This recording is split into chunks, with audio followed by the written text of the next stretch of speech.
여러분 잘 나오셨습니다. 오늘 전도서 말씀을 통해서 구원의 참된 길이 되신 예수, 또 부제목은 행복한 삶의 길이라는 제목으로 말씀을 나눌 때 여러분 가운데 하나님 은혜가 가득하시기를 축복합니다. 여러분, 성경은 1500년의 기간 동안에 40여 명의 저자가 각각 다른 시대에 다른 환경에서 쓴 책을 모아놓은 것입니다. 이 책 중에서 전도서라는 책, 오늘 우리가 읽은 이 본문 전도서라는 책이 있는데요. 이 책은 인생의 참된 의미를 깊이 고민한 한 지혜자가 정말 심혈을 기울여 쓴 기독교 철학서라고 말할 수 있습니다. 이 책의 저자는 솔로몬으로 알려져 있는데요. 이 책의 서두에 보면 저자는 자신을 다윗의 아들이라고 칭하고 있고 또 지혜자라고 말하고 있기 때문에 솔로몬으로 많은 학자들이 저자로 생각하고 있습니다. 솔로몬은 인생에서 부와 명예의 끝을 맛본 그런 사람입니다. 수많은 지혜와 잠언을 남기기도 했고 또 인간이 누릴 수 있는 모든 쾌락의 극단까지 가본 그런 사람이었죠.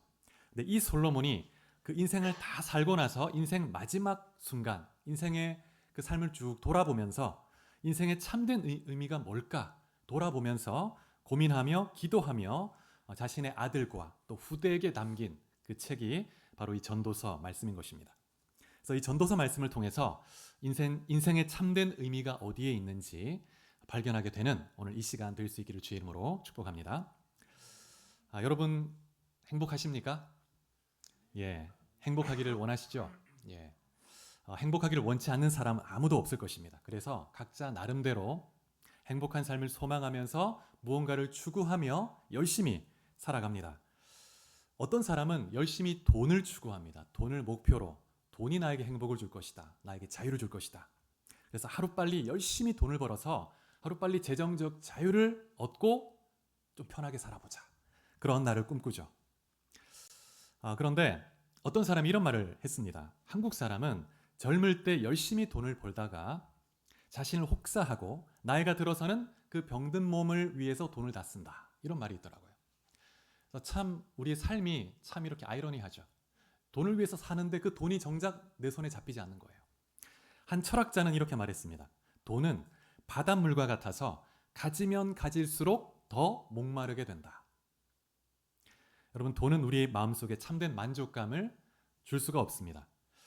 미국의 한 경제학자 리처드 이스털린이라는 사람이 있는데요. 이 사람이 소득 수준과 행복감의 관계에 대해서 연구를 했습니다. 그런데 대개 어떤 생각을 하냐면 소득이 증가함에 따라 행복감의 수치도 올라갈 것이라고 생각하는데, 그 기대와 달리 이스털린 이 교수가 어떤 발견을 했냐면 소득이 일정 수준에 이르게 되면 행복감의 크기와 비례하지 않는다는 것입니다. 그러면서 미국을 예로 들었는데 1940년대부터 1970년대까지 그 미국 사회의 소득 수준이 올라감에 따라 행복의 수치, 행복감의 그 기준도 점점 올라가기 시작했습니다. 그런데 1970년대 이후가 되면서 1990년대까지 그때는 이 소득 수준이 높아질수록 스스로 행복감을 느끼는 사람의 수가 더 줄어들었다는 거예요. 소득 수준이 더 급격히 올라갔음에도 불구하고 이것을 이스털린의 역설이라고 부릅니다. 한 번씩 들어본 적이 있는 분이 계실 것입니다. 그래서 이건 뭐냐면 소득이 일정 수준에 도달하면 아무리 소득이 증가해도 행복이 더 이상 증가하지 않는다는 거예요. 그러니까 한계가 있다는 겁니다. 오히려 줄어들 수 있다는 거예요. 그 이유가 뭐냐면 어느 정도의 소득 수준에 이르게 되면 개인마다 그 빈부의 격차가 크게 됩니다. 커지게 돼요. 그래서 타인과 비교하게 되면서 상대적 빈곤감을 느끼기 때문에 그래서 행복하지 않은 거예요. 그래서 아무리 돈을 벌어도 상대적 빈곤감은 사라지지 않는 것입니다. 아무리 돈을 벌어도 내 주위에는 항상 나보다 돈이 많은, 더 풍요롭게 사는 것처럼 보이는 사람이 있기 때문에 늘 공허한 거예요. 늘 부족하게 느껴지는 것이죠. 그래서 전도서에 보면 이렇게 말씀합니다. 5장 10절에 보면 돈을 사랑하는 사람마다 돈으로 만족하는 법이 없고 부를 사랑하는 사람마다 재산이 아무리 불어나도 만족하는 법이 없다. 이 말씀은 인간 내면의 탐욕이 얼마나 깊은가를 잘 통찰해주고 있습니다. 그러면서 또 전도서는 이렇게 말합니다. 5장 11절 12절에 보면 재산이 많으면 그만큼 먹여 살릴 사람이 많은 것. 그러니 많은 재산은 눈요기밖에 될 것이 없다.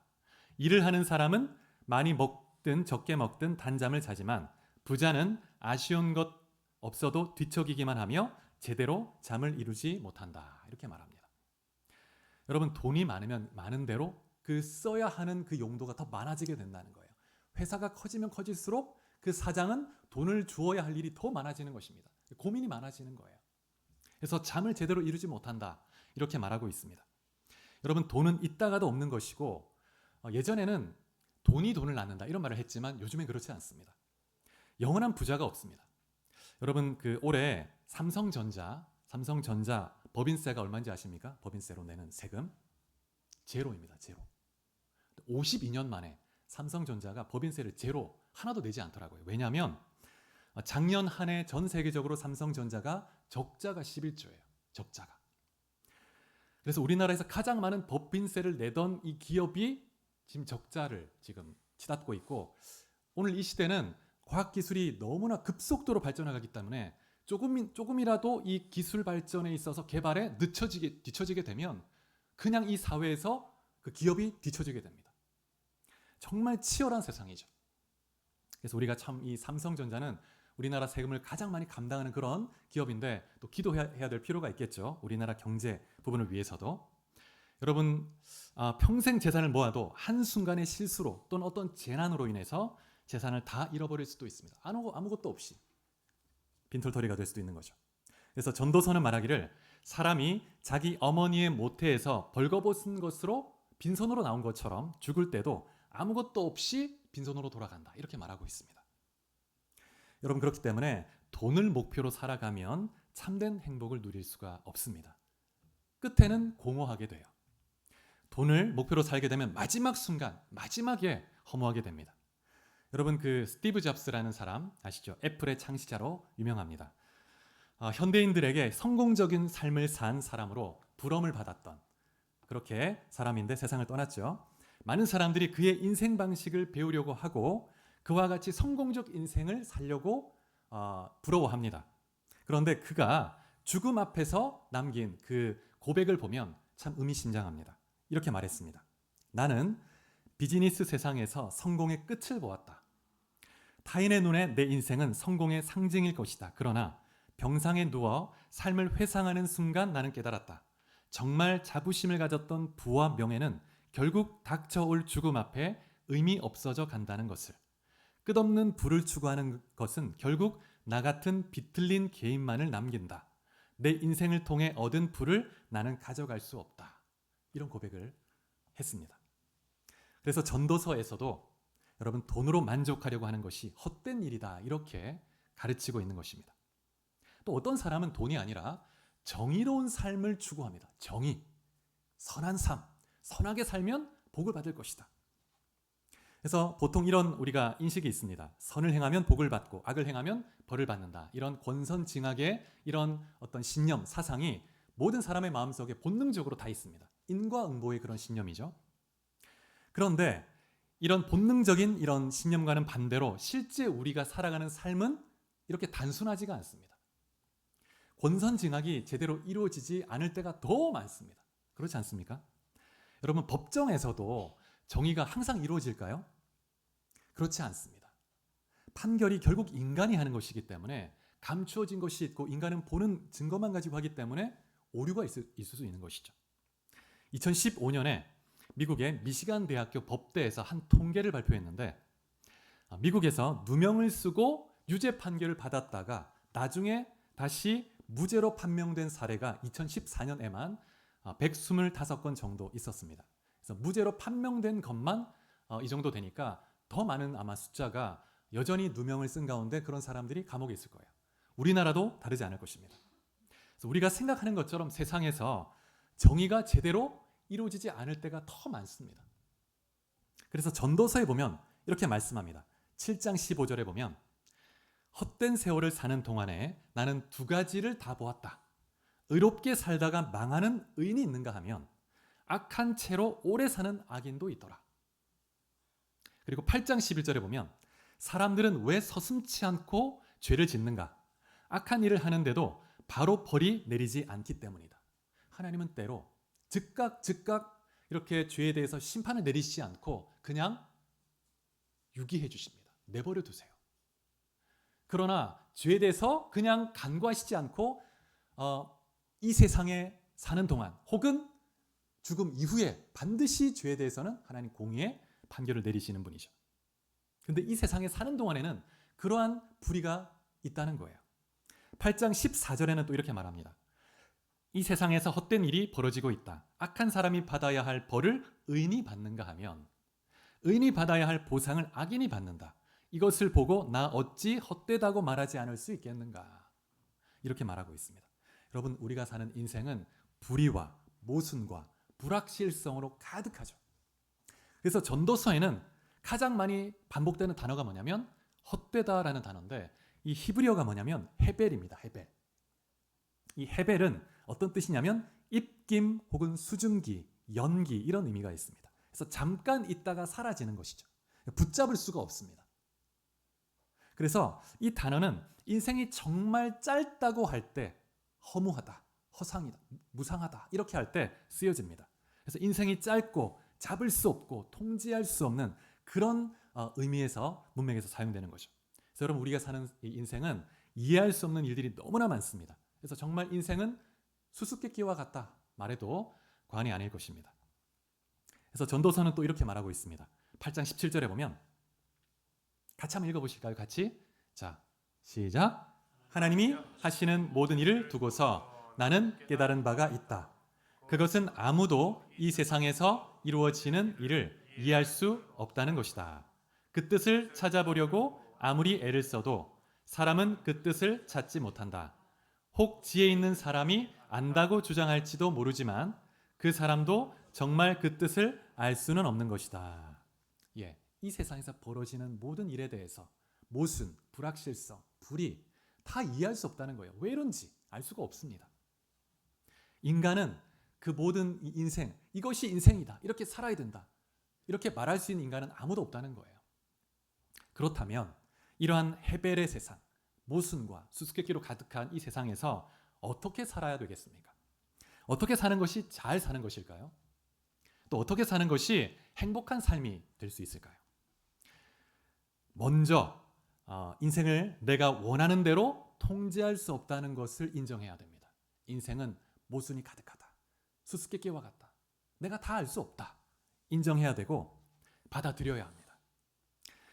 그리고 전도서에 보면 불의와 모순과 불확실성으로 가득한 이 세상에서의 삶이 내 손에 달려있지 않다는 것을 가르치면서 동시에 하나님이 인간에게 주신 작고 소박한 그런 선물을 누리는 것을 배워야 한다고 말합니다.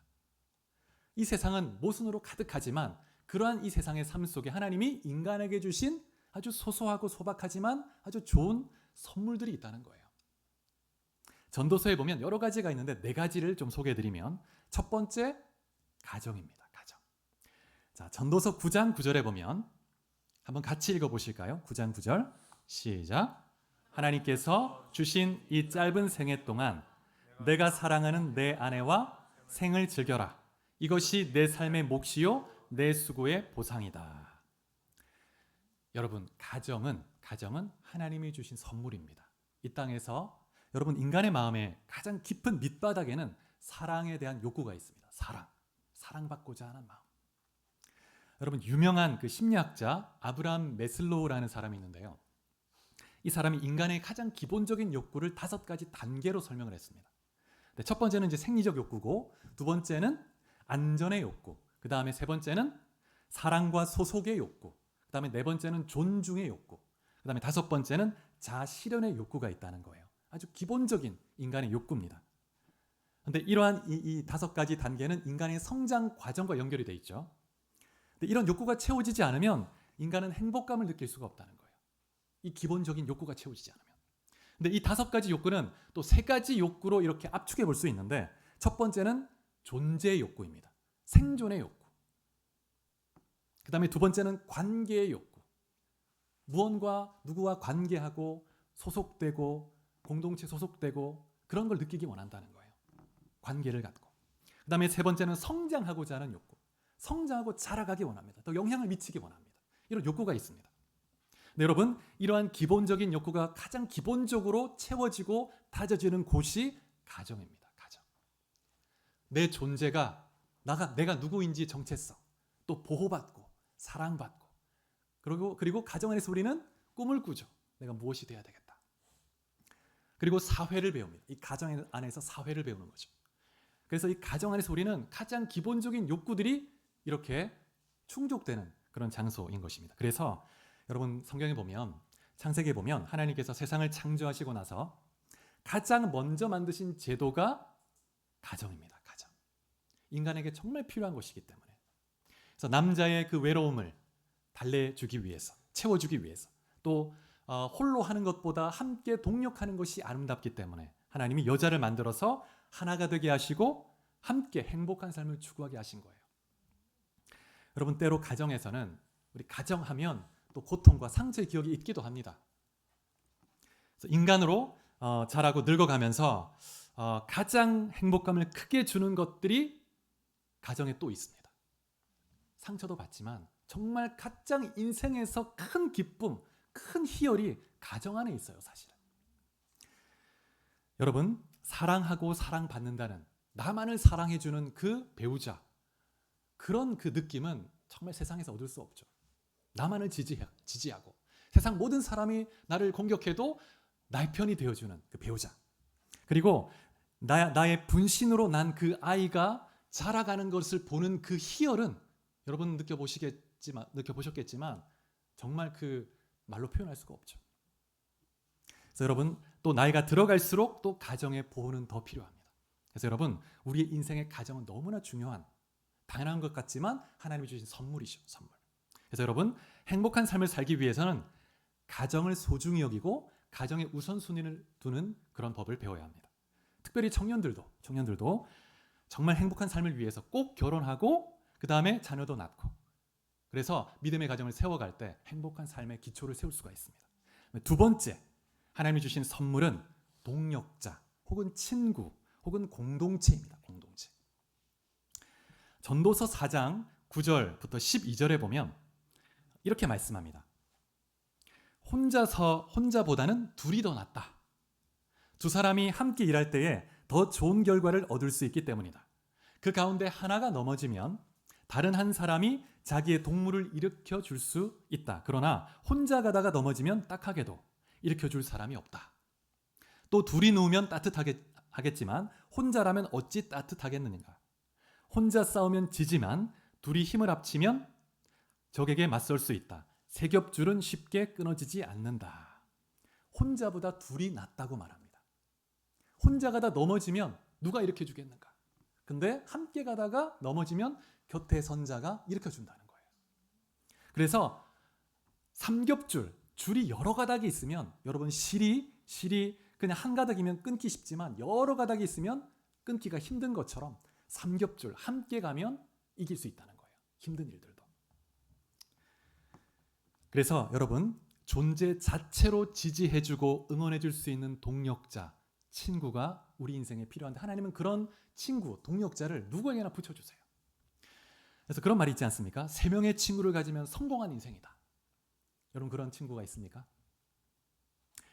기쁜 일이 있을 때뿐 아니라 힘든 일이 있을 때, 또 자신의 치부가 드러나서 세상 모든 사람이 나를 비난할 때, 그때도 내 곁에서 함께 울어주고 나를 지지해주고 나를 격려해주는, 힘이 되어주는 그런 친구 몇 명이나 되세요. 여러분, 이러한 관계가 하나님이, 신이 인간에게 준 선물이라는 것입니다. 인생을 잘 살아가고 인생을 행복하게 살기 위해서. 특별히 여러분, 교회와 같은 공동체, 믿음의 동력자들은 하나님이 주신 정말 소중한 선물입니다. 그래서 우리 육적인 일뿐만 아니라 영적인 부분까지 함께 나누고 기도하고 지지할 수 있기 때문에 너무나 소중한 선물이죠. 그래서 여러분, 교회 다니는 것만 해도 행복의 중요한 조건을 갖춘 것입니다. 자, 그 다음에 세 번째 하나님이 주신 선물은 참 특별한데, 맛있는 음식과 식사, 이런 것처럼 평범하고 단순하게 일상에서 반복되는 것들입니다. 전도서에 보면 먹고 마시는 즐거움에 대해서 참 많이 반복합니다. 전도서 2장 24절에 보면 사람이 먹고 마시며 자기 일에 만족을 느끼는 것보다 더 좋은 것이 없으나 나는 이것도 하나님께서 주시는 것임을 깨달았다. 먹고 마시는 일, 또 자신이 하는 일에서 느끼는 보람, 그 기쁨이 있죠. 하나님이 주신 것이라는 거예요. 이 기쁨.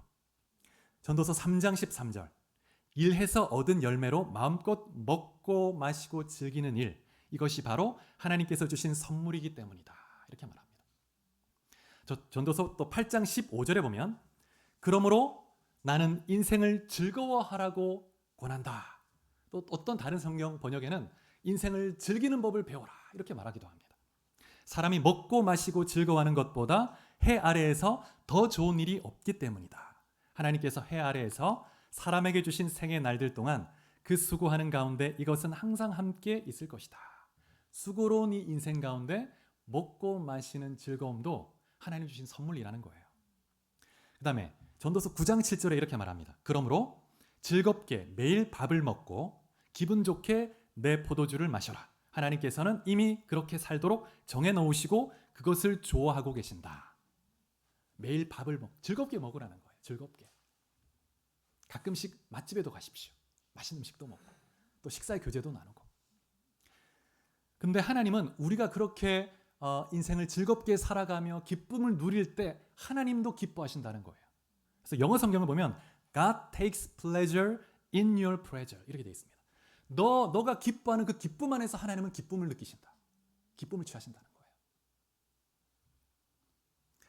여러분, 먹고 마시는 것 또한 하나님이 주신 인생의 선물이라는 것을 기억하시기 바랍니다. 한번 상상해 보십시오. 야, 먹는 게 없다면 참 어떻게 심심해서 어떻게 살아갈까? 여러분, 인간에게 주신 소박하지만 너무 즐거운 이러한 선물들을 잘 누릴 수 있는 여러분들이 되길 축복합니다. 그다음에 네 번째, 하나님이 주신 선물은 아름답고 화창한 날씨입니다. 전도서 11장 7절 8절에 보면 이렇게 말씀합니다. 빛을 보고 산다는 것은 즐거운 일이다. 해를 보고 산다는 것은 기쁜 일이다. 오래 사는 사람은 그 모든 날을 즐겁게 살 수 있어야 한다. 그러나 어두운 날들이 많을 것이라는 것도 기억해야 한다. 다가올 모든 것은 다 헛되다. 해를 보고 사는 일이 기쁜 일이라고 말합니다. 여러분, 파란 하늘, 화창한 날씨도 하나님이 주신 선물이라는 거예요. 또 어떤 분들에게는 그런 날씨보다 갑자기 내리는 소낙비가 여러분에게는 하나님이 주신 선물일 수도 있겠습니다. 여러분, 자연의 아름다움을 쫙 볼 때 그 자연의 아름다움 속에서 느끼는 그 말로 표현할 수 없는 희열 같은 게 있죠. 그리고 그 장엄함을 느낍니다. 그러면서 행복감을 느끼죠. 이것도 하나님이 주신 선물이라고 전도서는 말하고 있습니다. 제가 몇 주 전에 제주도에 갈 일이 있었습니다. 2박 3일 동안 갔는데 제주도에 보면 제주시에 조천읍이 있는데 함덕이라는 곳이 있습니다. 함덕. 안 가보신 분은 꼭 한번 가보십시오. 근데 마침 그때 갔을 때 날씨가 너무 좋았어요. 날씨가. 구름 한 점 없고 하늘이 저는 정말 최근 몇 년 동안 알제리에 있다가 본 이후로 처음으로 그렇게 파란 하늘을 처음 봤습니다. 너무 파래요. 함덕 바닷가가 너무 아름답습니다. 정말 굉장히 정말 어디 이 외국의 멋진 빛이 와 있는 것 같아요. 그 파란 하늘과 그 바닷가를 보는데 바람이 막 불고 그냥 그 마음의 모든 근심이 사라지는 것 같고 너무 기쁨이 막 올라오는 거죠. 마음의 모든 짐이 내려가는 것 같고. 그리고 그 함덕 바닷가에 보면 어떤 식당이 있냐면 함덕 고등어 쌈밥이라는 집이 있습니다. 여러분 꼭 한번 가보실 권해드립니다. 근데 저는 태어나서 고등어구이 그렇게 맛있는 집 처음 제가 봤습니다. 너무 맛있게. 석양이 지는데 저녁을 먹었는데요. 석양이 착 지는데 제가 사진을 준비하면 좋을 뻔했네요. 석양이 지는데 착 어두워져 가고 근데 고등어 구이를 딱 이렇게 먹으면서 사진을 찍고 너무 기쁨이 있는 거예요. 기쁨이. 근데 여러분 이러한 것들 화려하지 않지만 하나님 우리의 인생에 주신 소소한 선물들입니다. 선물들. 그래서 여러분 하나님이 우리에게 주신 이 행복의 선물들은 다른 사람이 보기에 아주 화려하고 멋진 어떤 장미꽃 한 송이 같은 그런 것들이 아니고 수북하게 쌓여있는 안개꽃 다발 같은 것이라고 할 수 있습니다. 여러분, 이 안개꽃이 그냥 한 송이 한 송이 있으면 그냥 아무것도 아니죠. 너무 초라하고 그렇게 멋지지 않습니다. 그런데 한데 모이면 아름다운 꽃다발이 되고 다른 꽃을 빛나게 해줍니다. 그래서 여러분, 매일매일 우리의 삶에 널려있는 안개꽃 같은 그 한 송이 한 송이를 하나씩 하나씩 모아가다 보면 여러분의 인생이 행복 가득한 안개꽃 다발처럼 되는 거예요. 그리고 여러분은 장미꽃 송이가 되는 겁니다. 그래서 여러분이 정말 여러분의 삶 속에서 하나님이 이미 허락하고 주신 그 소소한 그 선물들을 우리 너무 많이 놓치고 살아가죠. 그렇지 않습니까?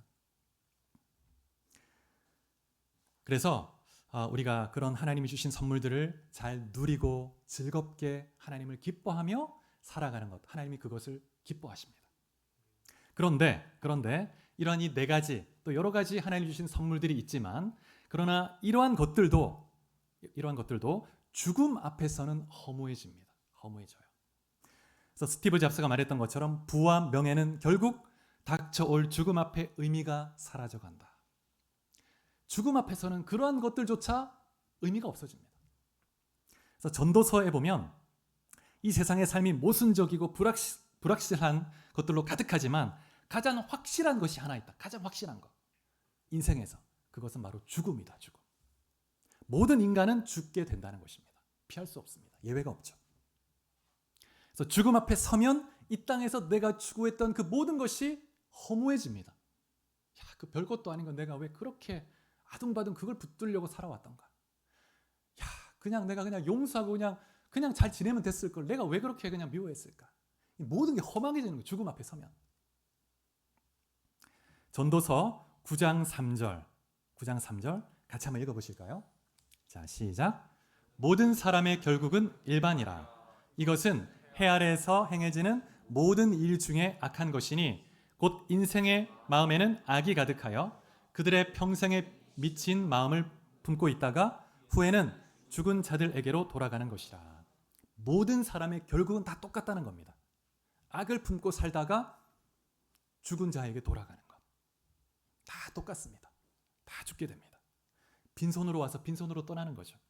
아무것도 가져갈 수 없습니다. 그런데 죽음 이후에 심판이 있다는 거예요. 심판. 죽음과 심판의 관점으로 인생을 바라볼 때 우리는 인생의 참된 의미를 발견할 수 있습니다. 죽음이 반드시 내게도 있고 죽음 이후에 심판이 있다는 것을 알 때 내 인생을 제대로 살 수 있다는 거예요. 그래서 어떤 분은 인생을 죽음에 이르는 과정이라고 표현하기도 했습니다. 이 과정이 너무 짧죠. 인생이 너무 짧습니다. 너무 짧아요. 그래서 전도서에서 아까 헤벨이라는 단어 소개해드렸는데 이 단어는 내뱉은 숨, 입김이라는 뜻입니다. 후 내불면, 겨울에 후 내불면 그 증기가 딱 보이다가 금방 사라지죠. 인생이 그렇다는 거예요. 금방 사라지죠. 그래서 인생은 정말 짧고 죽음을 향해 질주하고 있다고 해도 과언이 아닐 것입니다. 시편 90편 12절에 이렇게 말씀합니다. 같이 한번 읽어보겠습니다. 시편 90편 12절. 자, 시작. 우리의 인생이 얼마나 짧은지 깨닫게 해주소서. 그러면 우리의 마음이 지혜로워질 것입니다. 시편의 저자가, 지혜자가 후대 믿음의 사람들에게, 인간에게 남긴 조언입니다. 인생이 얼마나 짧은지 깨닫게 해달라. 그러면 지혜롭게 살 수 있게 된다는 거예요.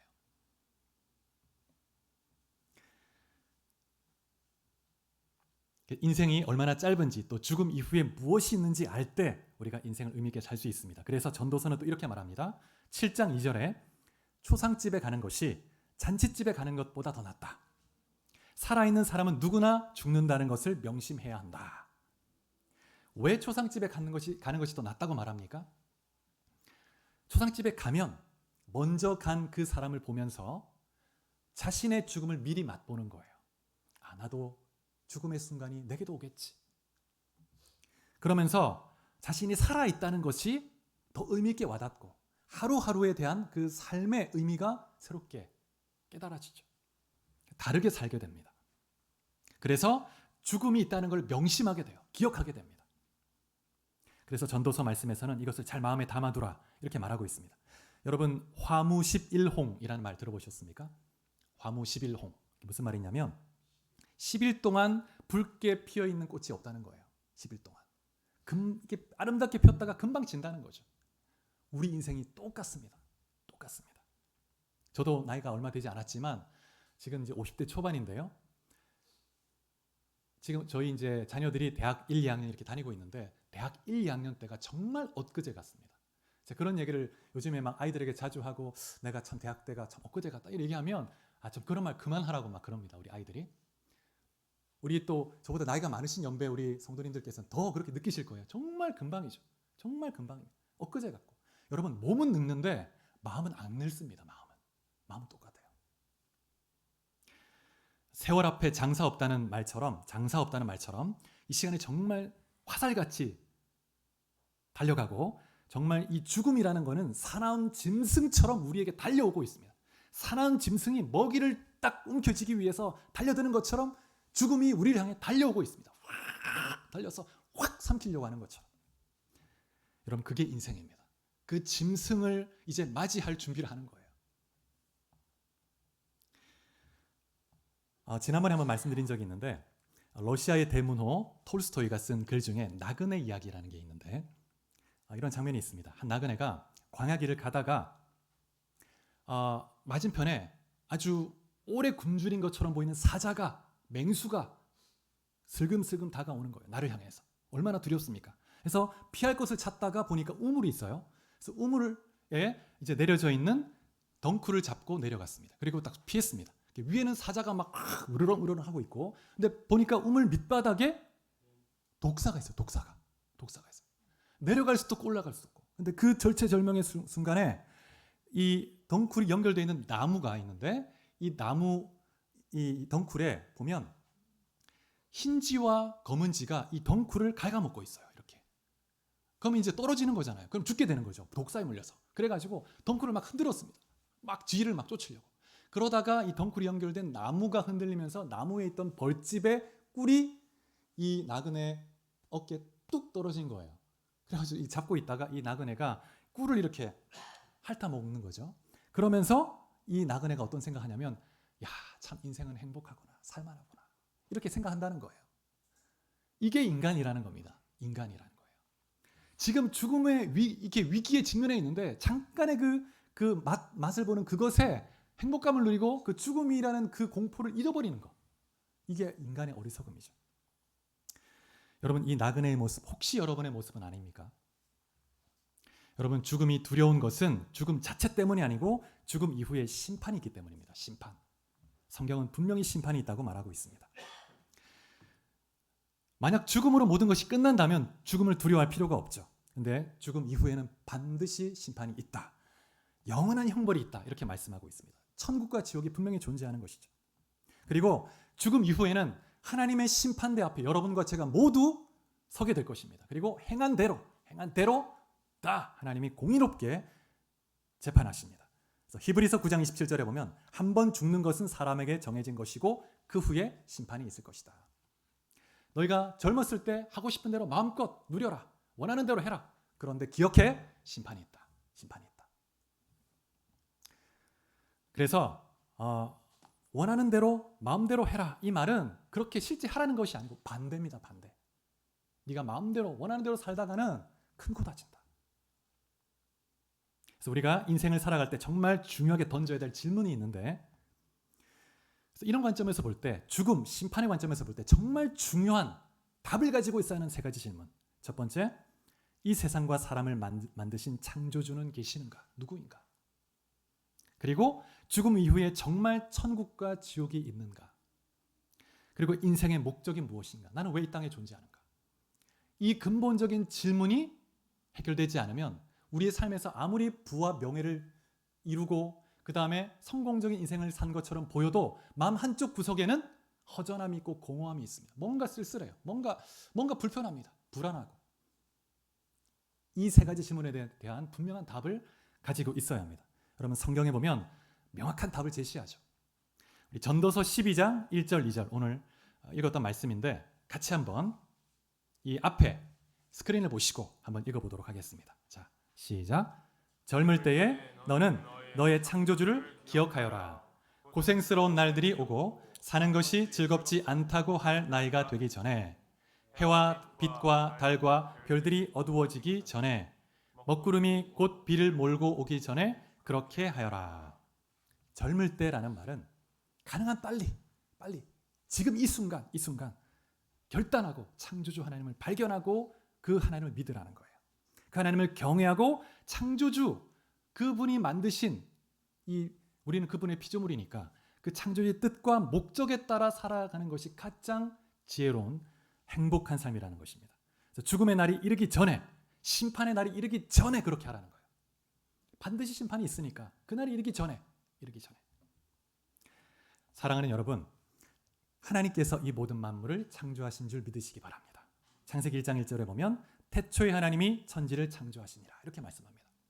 근데 인본주의 과학자들은 온 우주가 150억 년 전에 큰 폭발에 의해서 빅뱅에 의해서 이렇게 저절로 시작됐다고 말합니다. 그리고 지구는 한 45억 년 전에 처음에 큰 폭발이 빵 일어나가지고 이렇게 점점 우주가 팽창해가지고 그 팽창해 가는 가운데 지구가 45억 년 전에 만들어졌다는 거예요.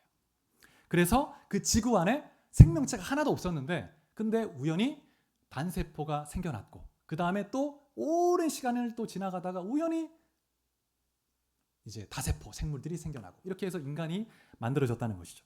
그래서 이렇게 생명체가 만들어지게 된 원리, 핵심 원리는 우연입니다. 우연, 진화, 우연. 그래서 진화론을 세상 사람들은 믿고 있죠. 우연이라는 것은 어떤 것이냐면 여러분 원숭이가 컴퓨터 자판을 이렇게 오랜 시간을 치는 거예요. 오랜 시간. 근데 우연히 이 자판을 치다가 오랜 시간을 거쳤는데 2년 동안 막 쳤는데 브리테니커 백과사전 전집이 만들어질 확률 이런 걸 보고 우연이라고 하는 거예요. 자, 여러분 그 다음 그림을 한번 보여주시죠. 자, 이 그림은 한번 또 보셨을 텐데 이 미국의 사우스 다코타주에 있는 러시모 산에 있는 조각인데 미국 역대 대통령 중에 4명의 대통령을 조각한 것입니다. 굉장히 정교하게 잘 만들었죠. 그래서 토마스 제퍼슨 3대 대통령, 루즈벨트 대통령 26대, 또 아브라함 링컨, 그 다음에 조지 워싱턴 이렇게 돼 있습니다. 굉장히 정교하게 그 특징을 잘 살려서 만들었죠. 이 조각을 만들 때 조각가가 여러 명이 같이 동참했고 17년 동안 만들다가 또 여러 사람이 죽기도 했습니다. 그렇게 노력해서 만든 거예요. 전 세계 사람들의 관광지에 이목이 집중되는 곳이죠. 근데 이것을 볼 때 오랜 시간 비바람을 통해서 침식작용에 의해서 이 작품이 만들어졌구나. 참 자연의 힘은 위대하다. 이렇게 말할 사람이 누가 있겠습니까? 야, 정말 누가 만들었는지 조각가 참 정말 대단하다. 이렇게 생각하겠죠. 여러분, 이런 것처럼 이 조각품보다 우리 인간의 몸이라는 것은 이 조각상보다 훨씬 더 몇억 배 더 정교하고 복잡합니다. 굉장히 복잡해요. 그래서 이거를 인간이 만들어낸다는 건 도저히 불가능한. 그래서 이게 우연히 시간이 걸쳐서 만들어진다는 건 불가능한 일이라는 것이죠. 이거를 믿는다는 것은 여러분 정말 큰 믿음이 필요합니다. 예수님의 부활을 믿는 것보다 더 큰 믿음이 필요한 거예요. 자, 그 다음에 다음 그림 또 한번 보시죠. 여러분 지구와 태양의 거리가 얼마나 될까요? 1억 5천만 킬로미터 정도 됩니다. 근데 여러분 이 거리가 정확히 유지가 되지 않으면 지구에 생명체가 존재할 수 없습니다.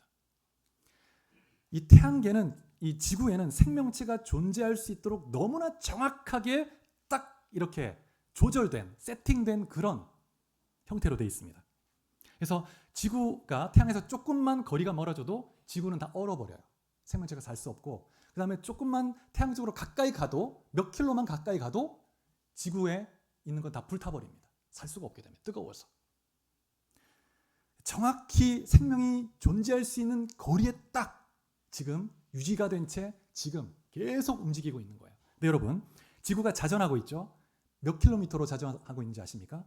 시속 1660km, 적도 기준으로 1660km로 확 돌고 있습니다. 지금 이렇게 움직이고 있다는 거예요. 여러분 보통 항공기 속도가 민간 항공기가 800km에서 1000km 정도 됩니다. 전투기는 2000km 넘고 3000km 넘는 것도 있더라고요. 그 다음에 근데 이렇게 돌면서 또 공전을 하죠. 그 다음 공전 속도는 여러분 107,000km입니다. 태양 주위를 10만 킬로미터로 확 돌면서 확 움직이고 있는 거예요. 이게 다가 아니고 이 태양계는 여러분 은하계에 있죠. 은하계 중심을 태양계가 또 공전하고 있습니다. 태양계 전체고. 근데 이 속도는 80만 킬로미터입니다. 80만 킬로미터. 이런 어마어마한 속도로 지금 끊임없이 지금 오랜 역사 동안 계속 움직이고 있는 거예요. 확 이렇게 움직이는 거예요. 근데 지금 1억 5천만 킬로미터의 거리가 정확하게 유지가 되고 있는 겁니다. 큰 대폭발로 우주가 시작돼가지고 계속 팽창되고 있다면 이런 정확한 질서가 유지되기가 어렵죠. 돌다가 확 비틀어지고 확 튀겨나오고 이렇게 될 수 있겠죠. 여러분 우주에는 우주 상수가 있습니다. 변하지 않는 상수, 자연 법칙이, 불변의 법칙이 있습니다. 그게 계속 유지되고 있는 거죠. 그거를 누가 만들었냐는 거예요. 그게 어떻게 저절로 만들어지냐는 거죠. 그래서 여러분 이 온 우주를 질서 있게 만든 지적인 존재 하나님이 계시다는 것입니다. 창조주 하나님. 그래서 창조주 하나님, 그 하나님 성경에 보면 그 하나님이 바로 여호와 하나님이시고 예수 그리스도인 줄 믿으시기 바랍니다. 하나님께서 인간을 흙으로 빚어 만들었다고 말합니다. 그리고 그 코에 생명의 호흡을 불어넣으셨죠. 그래서 살아있는 존재가 되게 했습니다. 피조물 중에서 인간만이 하나님과 교제할 수 있는 인격적 존재로 만드셨습니다. 인간만이 하나님과 교제할 수 있고 사랑할 수 있습니다. 또 하나님을 닮아 있어서 도덕적 성품을 가지고 또 악을 미워하고 도덕적 선택을 할 수 있게 되어 있습니다. 여러분 진화론에서는 이 인간 내면에 있는 도덕심을 설명할 수가 없습니다. 우연히 생명체가 만들어졌다고 치자. 그럼 도덕심은 어떻게 생겼냐? 설명할 수가 없어요. 하나님께서 인간을 그런 존재로 만드셨기 때문에 도덕심이 있는 거예요. 양심이 있고. 여러분 인간은 하나님의 생명을 받은 존재이기 때문에 하나님의 법에 따라 하나님의 창조 원리에 따라 순응하며 순종하며 살 때 그 생명을 풍성히 누리고 행복할 수 있습니다.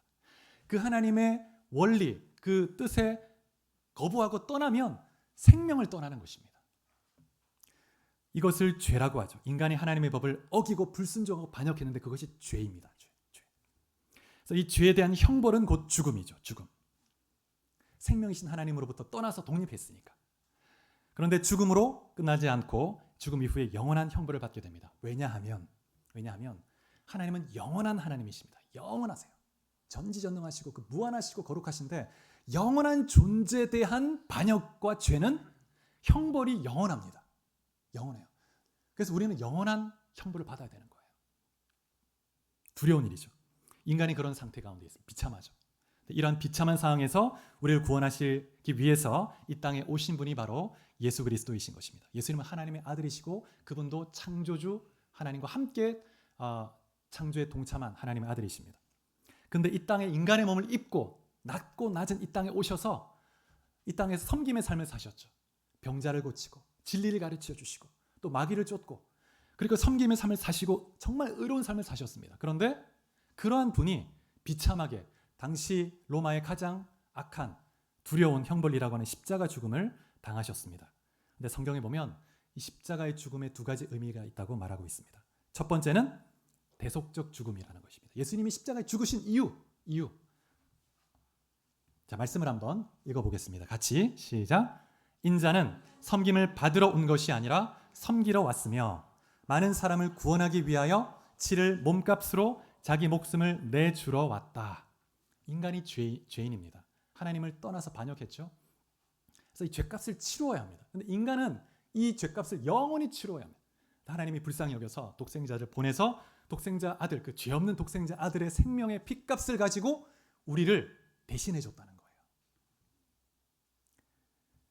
그 다음에 두 번째 십자가의 죽음의 의미는 로마서 8장에 나와 있는데 우리를 향한 사랑의 확증이라는 것입니다. 사랑의 확증.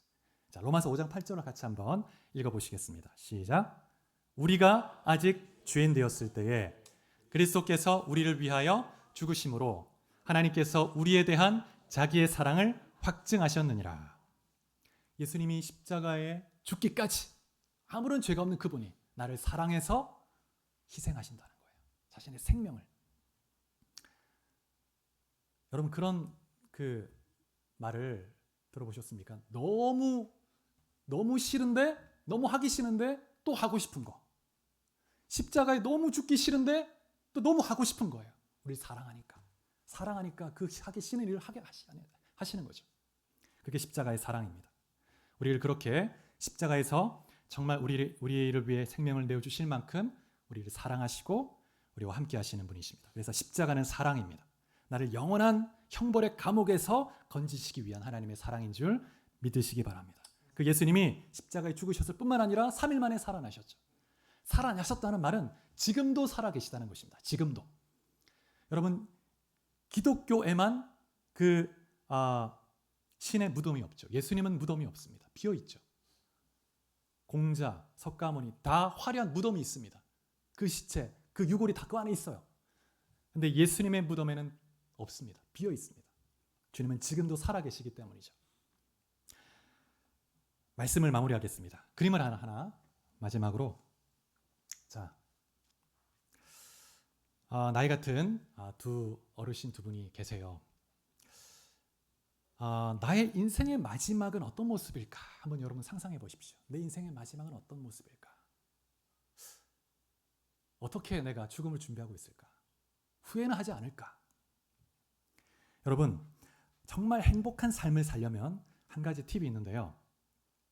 뭔가를 시작할 때 좋은 것보다 하고 나서 나중에 좋은 것을 선택해야 됩니다. 그러니까 예를 들면 여러분, 술 마시는 거 어떻습니까? 술 마시는 거. 처음 마실 때 좋잖아요. 자, 건배하고 마실 때 좀 알딸딸하면서 이렇게 기분이 좋아지죠? 저는 잘 모르겠습니다. 드셔보신 분 아시겠죠? 우리가 알죠 다. 예. 그래서 근데 어떻습니까? 하루가 지나고 다음날 아침에 숙취가 몰려오면 고통이 오죠. 머리가 깨질 것 같고. 경험해보지 못했지만 그렇다고도 하더라고요. 근데 어쨌든 그래서 이 술은 처음에 먹기 좋은 거예요. 처음에는 좋아요. 근데 이후에 안 좋습니다. 여러분, 운동하는 거 어떻습니까? 내가 좀 건강을 위해서 운동을 시작해야 되겠다. 처음 시작할 때 힘듭니다. 이렇게 만약 헬스를 한다, 아니면 이렇게 조깅을 한다. 처음에는 땀을 흘려야 되고 호흡이 가쁘고 처음에는 너무 힘들어요. 운동 안 하다가 하면 너무 힘듭니다. 근데 꾹 참고 땀을 흘리고 운동을 하고 하다 보면 운동을 마치고 나면 땀을 쫙 빼고 샤워하고 나면 개운하죠. 잠이 잘 오고 건강해지는 거예요. 그래서 술을 마시는 것은 처음이 좋은 것이라고 할 수 있다면 운동하는 것은 나중이 좋은 거죠. 나중이. 우리는 나중이 좋은 걸 선택할 줄 알아야 됩니다. 나중이 좋은 걸 선택하기 위해서 지금 현재 뭔가 인내가 필요하죠. 우리가 인생 전체를 놓고 볼 때 마지막이 좋은 거. 인생 전체를 놓고 볼 때 죽음이라는 것이 있지. 그러면 이 죽음을 내가 준비하면서 죽음의 때를 맞았을 때 후회하지 않는 그런 선택들을 내가 해야 되겠다. 죽음 이후에 심판이 있는데 심판 때 내가 기뻐할 수 있는 후회하지 않는 그런 선택을 내가 지금 해야 되겠다. 그게 지혜로운 인생이라는 것입니다. 그래서 여러분의 삶에 정말 처음보다 나중이 더 좋은 선택, 정말 죽음을 지혜롭게 준비하는 그런 삶이 될 수 있기를 바랍니다. 정말 마지막에 행복하기 위해서 죽음을 잘 준비해야 되는데 최고의 준비는 예수님을 믿는 것입니다. 자, 말씀을 한번 같이 읽겠습니다. 요한복음 1장 12절. 자, 시작. 영접하는 자, 곧 그 이름을 믿는 자들에게는 하나님의 자녀가 되는 권세를 주셨으니. 죽음을 맞이하기 전에 예수를 믿고 죄를 사함받고 하나님의 자녀가 되어 버리는 거예요. 죽음이 두렵지 않습니다. 죽음 위에 심판이 두렵지 않습니다. 하나님의 자녀로 당당히 천국에 올라가는 것입니다. 그래서 여러분 모두가 예수 그리스도를 믿고 하나님의 자녀가 되고 이 땅에 사는 동안 하나님이 주신 여러 선물들을 즐기면서 주와 동행하는 귀한 삶이 될 수 있기를 주의 이름으로 축복합니다. 자, 제가 한번 기도하겠습니다. 하나님 아버지,